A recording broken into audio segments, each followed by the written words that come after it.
Sekarang kita bahas makhluk apa sih Satori ini? Apakah berbahaya atau tidak? Setelah aku selidiki, akhirnya aku menemukan pembahasan tentang iblis Satori ini. Dan ternyata sangat berbahaya nih. Assalamualaikum Cinggu. Hai guys, balik lagi di Zerum TV. Gimana kabar kalian? Sehat-sehat selalu kan?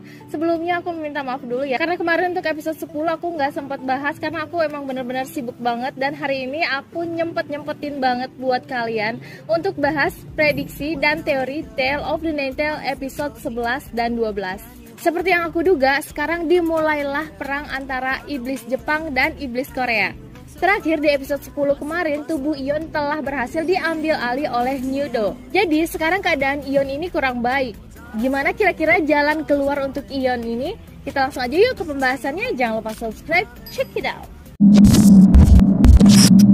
Di episode 10 kemarin sudah disebutkan siapa aja nama-nama iblis dari mitologi Jepang. Aku coba selidiki lebih dalam lagi, ternyata Yuki dan Yudo, Ugama dan Ushi Uchibo memang ada dan cukup diyakini di mitologi Jepang. Dari awal pertemuan sudah diceritakan bahwa pasukan Shinigami ini terdiri dari 5 orang. Sayangnya informasi yang didapat oleh Ion hanya 4 orang saja. Masih ada 1 orang lagi yang belum diketahui informasinya, yaitu Satori, yang merupakan bos sesungguhnya dari pasukan Shinigami. Kalian bisa lihat kan di akhir episode 10 kemarin. Kalian pasti bisa tebak lah siapa. Karena minimnya informasi, Ion dan kawan-kawan tidak sadar kalau ternyata Satori berada di antara orang-orang yang selamat di Hotel Bando. Sekarang kita bahas makhluk apa sih Satori ini? Apakah berbahaya atau tidak? Setelah aku selidiki, akhirnya aku menemukan pembahasan tentang iblis Satori ini. Dan ternyata sangat berbahaya nih guys. Jadi Satori ini adalah sosok makhluk mitologi yang berwujud seekor kera yang berukuran seperti manusia dewasa. Menurut legenda, Satori hidup di zaman Edo, Jepang. Banyak yang mengenal Satori sebagai monyet jenius. Dia biasanya memangsa para pendaki atau penduduk di sekitar gunung tempat dia tinggal. Kekuatannya dia adalah dia dapat membaca pikiran calon korbannya, sehingga dia dapat memanipulasi dan membuat ilusi kepada calon korbannya, sehingga sangat sulit sekali nih untuk lolos dari Satori. Namun aku menemukan beberapa cara agar bisa lolos dari iblis satu ini nih. Yang pertama adalah mengosongkan pikiran, karena ini berhubungan dengan kemampuan Satori untuk membaca pikiran. Ketika korbannya mengosongkan pikiran, Satori akan merasa bosan dan dia meninggalkan calon korbannya. Cara yang kedua adalah dengan menyebutkan nama asli dari makhluk ini. Namun biasanya karena dia ini sangat pandai menyamar, jadi dia akan sangat sulit untuk dikenali sampai saat dia akan mulai menyerang dan kemungkinannya akan terlambat. Wah, memang lengkap banget ya kemampuan para pasukan Shinigami ini. Pantas aja mereka disebut sebagai pasukan pemburu paling berbahaya. Namun setelah aku pelajari lagi, ternyata pasukan Shinigami ini memiliki kelemahan yang fatal. Sebenarnya kemampuan masing-masing dari mereka ini tidak melebihi kekuatan roh gunung Joseph. Mereka hanya kuat saat pasukan Shinigami ini bersama-sama. Jadi mereka bisa mengkombinasikan kemampuan mereka dan saling melengkapi. Aku harap Ion, Hongju, dan Muyong akan segera menyadarinya. Sekarang kita akan bahas prediksi untuk episode 11 Sabtu nanti.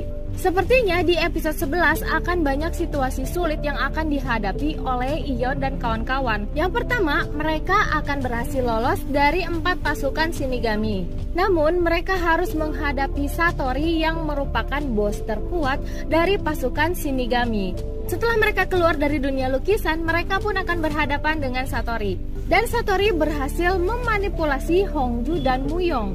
Pada akhirnya mereka akan saling menyakiti satu sama lain. Namun aku rasa Ion akan berhasil sih mencari cara untuk mengalahkan Satori. Nah, pada akhirnya masalah Shinigami pun akan terselesaikan. Yang kedua, adegan Yohi tidak selamat. Ada 2 kemungkinan dalam menafsirkan adegan ini. Yang pertama, ini adalah manipulasi pikiran dari Satori untuk Kirang. Karena Satori paham isi pikiran Kirang ini adalah untuk menyelamatkan Yohi. Pastinya orang pertama yang akan menghadapi Satori adalah Irang. Kemungkinan kedua adalah Yohi memang tidak selamat dan menjadi korban dari Gubernur Jenderal Ryu untuk memancing emosi Irang dan Gion. Gimana menurut kalian? Mana kira-kira yang bakalan terjadi? Komen di bawah. Yang ketiga, masalah lebih genting lagi akan muncul, yaitu Muyong akan berhasil membangkitkan kakaknya. Agak aneh sih sama karakter Muyong ini. Kalau orang normal pasti tahu kalau kakaknya Muyong ini bukan orang yang baik. Bahkan saat di dalam kaca, dia bukannya menyambut Muyong dengan hangat, tetapi dia malah minta cepat-cepat dibangkitkan.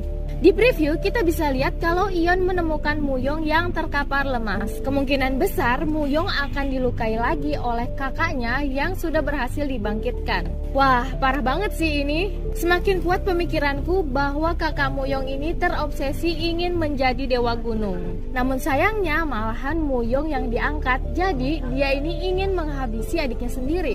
Sehingga posisi dewa gunung akan menjadi kosong, sehingga dia bisa menggantikan adiknya. Hal ini diperkuat oleh lukisan tanpa wajah di preview. Sekilas lukisan tersebut terlihat seperti Sanshindo atau lukisan dewa gunung. Lukisan tanpa wajah tersebut kemungkinan adalah untuk menggambarkan kematian Muyong, sehingga posisi roh gunung kosong. Waduh, gimana nih kira-kira pendapat kalian? Gak kerasa ya kita udah berada di episode-episode akhir season 2 ini.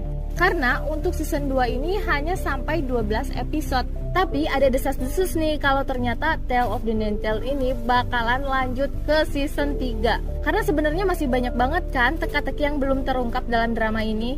Sayangnya hanya tinggal 2 episode, jadi aku berharap di 2 episode akhir ini akan menjawab semua pertanyaan-pertanyaan dari awal film. Setuju nggak guys? Jadi biar makin seru kita tunggu penayangannya Sabtu nanti. Kalau kalian suka dengan pembahasan ini, jangan lupa share ke teman-teman kalian dan jangan lupa juga subscribe karena nonton drama itu nggak seru kalau sendirian. Stay tune terus di Easy Room TV. Kamsahamnida.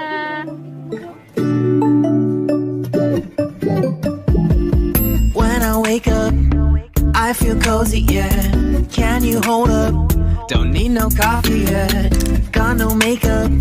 How do you look so fine? Bust up